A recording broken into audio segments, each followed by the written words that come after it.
नमस्कार मित्रांनो, लाडकी बहीण योजनेच्या ॲप संदर्भात आज आपण एक महत्त्वाची बातमी पाहणार आहोत। सकाळ वर्तमानपत्रातील बातमीचे शीर्षक आहे लाडकी बहीण योजना ॲपचे सर्व्हर डाऊन। चला तर मग पाहूया संपूर्ण बातमी। महायुती सरकारने मोठा गाजावाजा करून सुरू केलेली लाडकी बहीण योजनेसाठी ॲपमध्ये सध्या तांत्रिक बिघाड झाल्यामुळे बहुसंख्य महिला या अर्ज भरण्यासाठी त्रस्त होत आहेत। सदरचे ॲप कधी सुरू होणार याची विचारणा महिला वर्गातून होताना दिसत आहे। मुख्यमंत्री एकनाथ शिंदे यांनी राज्यातील 18 ते 65 वयोगटातील महिलांसाठी मध्य प्रदेशच्या धर्तीवर लाडकी बहीण योजना सुरू केली।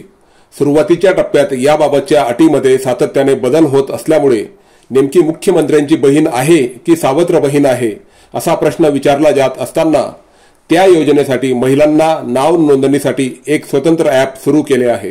याबाबत प्रयत्न केले असता सर्व्हिस अनरिचेबल आहे असा संदेश येत आहे।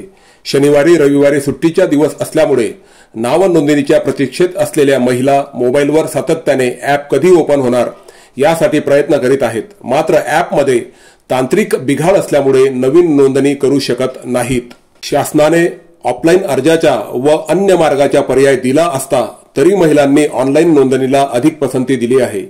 याबाबतची माहिती शासनाने सदरचा तांत्रिक दोष किती तासापर्यंत आहे याबाबतची माहिती उपलब्ध नसल्यामुळे नेमके ॲप कधी सुरू होणार याच्या प्रतीक्षेत महिला आहेत।